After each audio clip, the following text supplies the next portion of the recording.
देवभूमि उत्तराखंड के शानदार जंगलों की रक्षा करने का मौका और साथ ही एक पक्की सरकारी नौकरी। सच में ये एक ऐसा सपना है जिसे साकार करने की चाहत हजारों उम्मीदवारों के मन में होती है।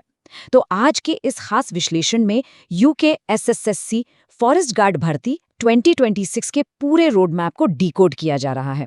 आइए बिना किसी देरी के इस भर्ती प्रक्रिया के हर एक जरूरी पहलू को गहराई से समझते हैं। आगे बढ़ने से पहले आइए जल्दी से आज के एजेंडे पर एक नज़र डाल लेते हैं। शुरुआत होगी जॉब प्रोफाइल और सैलरी से, फिर बात होगी अनिवार्य योग्यताओं की।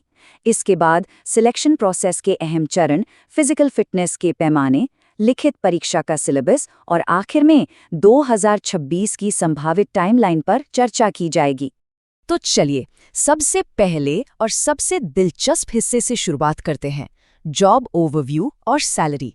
आखिर एक शानदार करियर की शुरुआत यहीं से तो होती है। सीधे काम की बात यानी पैसों पर आते हैं। लेवल 3 पे मैट्रिक्स के तहत एक फॉरेस्ट गार्ड को शुरुआत में लगभग 35 से 36 हजार रुपये प्रति माह की इन हैंड सैलरी मिलती है। वैसे बेसिक पे 21,700 से 69,100 रुपये तक जाती है, लेकिन ये शुरुआती 35-36 हजार रुपये एक बहुत ही मजबूत आर्थिक आधार देते हैं। और रुकिए, बात सिर्फ बेसिक सैलरी पर खत्म नहीं होती। सरकारी नौकरी का असली मजा तो भत्तों में है। इस पद के साथ महंगाई भत्ता यानी डीए और मकान किराया भत्ता यानी एचआरए जैसे शानदार फायदे जुड़े हैं। इसके अलावा क्योंकि ये एक खास तरह की ड्यूटी है तो वर्दी भत्ता और राइफल भत्ता भी मिलता है। कुल मिलाकर पैकेज काफी दमदार बन जाता है। अब आते हैं दूसरे अहम पड़ाव पर, अनिवार्य पात्रता यानी वो बुनियादी जरूरतें जो इस फॉर्म को भरने के लिए बिल्कुल जरूरी हैं। पढ़ाई लिखाई की बात करें तो नियम एकदम साफ और सीधा है। भारत की किसी भी मान्यता प्राप्त बोर्ड से बस 12वीं यानी इंटरमीडिएट पास होना चाहिए। कोई बहुत बड़ी डिग्री नहीं मांगी गई है। अगर 12वीं की मार्कशीट हाथ में है तो समझ लीजिए फॉरेस्ट गार्ड बनने की दिशा में पहला और सबसे जरूरी दरवाजा खुल चुका है। अब उम्र की सीमा भी देख लेते हैं। सामान्य वर्ग के लिए उम्र 18 से 28 साल के बीच होनी चाहिए, लेकिन उत्तराखंड सरकार ने आरक्षित श्रेणियों जैसे एससी, एसटी और ओबीसी उम्मीदवारों के लिए 5 वर्ष की खास छूट दी है। इसका मतलब है कि आरक्षित वर्ग के उम्मीदवार 33 वर्ष की उम्र तक भी इस शानदार मौके का फायदा उठा सकते हैं। चलिए अब तीसरे हिस्से की ओर बढ़ते हैं, चयन प्रक्रिया के चरण। आखिर वो कौन से पड़ाव हैं जिनसे गुजरकर वर्दी तक पहुंचा जा सकता है।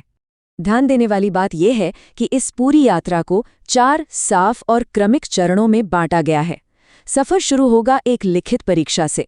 जो इसे पास करेंगे उन्हें दूसरे चरण में अपनी शारीरिक ताकत साबित करनी होगी, जिसमें फिजिकल एफिशिएंसी और स्टैंडर्ड टेस्ट शामिल हैं। वहां पास होने के बाद तीसरे चरण में दस्तावेजों का कड़ाई से सत्यापन होगा और सबसे आखिर में फाइनल मोहर लगेगी मेडिकल टेस्ट से। अब बात करते हैं भाग 4 की, शारीरिक मानक। जंगलों की रक्षा करना आसान काम नहीं है, इसलिए फिटनेस बहुत मायने रखती है। ये आंकड़े सच में दिलचस्प हैं। पुरुषों और महिलाओं के लिए शारीरिक मानक अलग अलग तय किए गए हैं। पुरुष उम्मीदवारों के लिए न्यूनतम ऊंचाई 163 सेंटीमीटर और सीने का फुलाव 5 सेंटीमीटर होना जरूरी है, और दौड़ 4 घंटे में पूरे 25 किलोमीटर। वहीं महिला उम्मीदवारों के लिए न्यूनतम ऊंचाई 150 सेंटीमीटर है और उन्हें 4 घंटे में 14 किलोमीटर की दौड़ पूरी करनी होगी। ये कोई छोटी मोटी दौड़ नहीं है, इसके लिए गजब के स्टेमिना की जरूरत होती है। यहाँ एक बहुत ही जरूरी और रणनीतिक बात सामने आती है। जिन भी उम्मीदवारों के पास वैध हिल सर्टिफिकेट है, यानी जो पहाड़ी मूल के हैं, उन्हें ऊंचाई के मानकों में खास छूट मिलती है। अगर कोई इसके योग्य है लेकिन उसने अभी तक अपना प्रमाण पत्र नहीं बनवाया है तो बिना कोई देर किए इसे बनवा लेना चाहिए। ये एक बहुत बड़ा फायदा साबित हो सकता है। अब आते हैं भाग 5 पर, जो शायद इस पूरी प्रक्रिया का सबसे चुनौतीपूर्ण हिस्सा है, लिखित परीक्षा का सिलेबस और अंकों का बंटवारा। ये लिखित परीक्षा 100 अंकों की होगी। सवाल बहुविकल्पीय होंगे और समय मिलेगा पूरे 2 घंटे। जरा इस बंटवारे पर नजर डालिए। सबसे बड़ा और अहम हिस्सा है उत्तराखंड का सामान्य ज्ञान, जो अकेले 40 अंकों का है। इसके बाद जनरल नॉलेज और रीजनिंग मिलाकर और 40 अंक कवर करते हैं। बाकी बचे 20 अंक सामान्य हिंदी के खाते में जाते हैं। इस चार्ट को दिमाग में बिठा लेने से ये तय करना बहुत आसान हो जाता है कि पढ़ाई में किस विषय को कितना समय देना है। चलिए सिलेबस के थोड़ा और अंदर चलते हैं ताकि फोकस एकदम क्लियर रहे। उत्तराखंड वाले हिस्से में वहाँ के इतिहास, भूगोल, जिलों और प्रमुख हस्तियों की गहरी जानकारी होना जरूरी है। हिंदी में व्याकरण, पर्यायवाची और तत्सम तद्भव शब्दों पर अच्छी पकड़ बनानी होगी।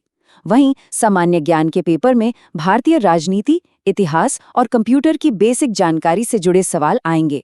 और हाँ, रीजनिंग में कोडिंग डिकोडिंग जैसे टॉपिक्स का लगातार अभ्यास करना बिल्कुल मत भूलिएगा। सटीक दिशा में की गई मेहनत ही असली फर्क पैदा करती है। लेकिन यहाँ एक बहुत बड़ा अलर्ट है।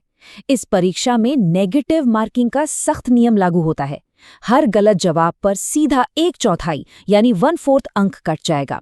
इसका साफ मतलब ये है कि परीक्षा हॉल में आंखें मूंद कर तुक्के लगाना बहुत भारी पड़ सकता है।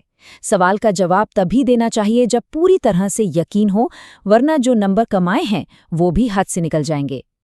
अब हम इस विश्लेषण के छठे और आखिरी भाग की ओर बढ़ रहे हैं, 2026 की संभावित भर्ती समय सीमा। आइए देखते हैं कि चीजें कैसे आगे बढ़ेंगी।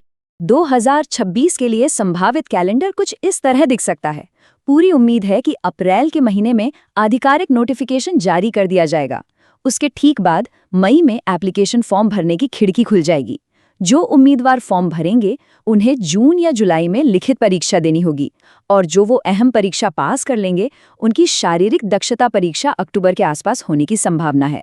इस टाइमलाइन को ध्यान में रखकर अभी से पढ़ाई का एक शानदार रूटीन बनाया जा सकता है। इस विश्लेषण के बिल्कुल आखिर में स्रोत सामग्री से मिली एक बहुत ही प्रेरणादायक बात जरूर याद रखनी चाहिए। मेहनत कभी बेकार नहीं जाती, बस सही दिशा और दृढ़ संकल्प की आवश्यकता होती है। सच में, जब पढ़ते पढ़ते सिलेबस पहाड़ जैसा लगने लगे या दौड़ते वक्त थकान महसूस हो, तो यही वो मंत्र है जो आगे बढ़ने की ताकत देगा। अंत में एक सवाल जो हर उम्मीदवार को खुद से पूछना चाहिए: क्या देवभूमि के उन विशाल हरे भरे जंगलों की रक्षा करते हुए अपने भविष्य को सुरक्षित करने के इस शानदार मौके का पूरा फायदा उठाया जाएगा? ये वक्त है अपनी तैयारियों को नई रफ्तार देने का, खुद से एक वादा करने का और एक बेहद गौरवपूर्ण सरकारी करियर की ओर अपना पहला मजबूत कदम बढ़ाने का। इस विश्लेषण से जुड़ने के लिए बहुत बहुत धन्यवाद। ऐसे ही गहराई से जानकारियों को समझते रहिए और अपनी मंजिलों की ओर बढ़ते रहिए।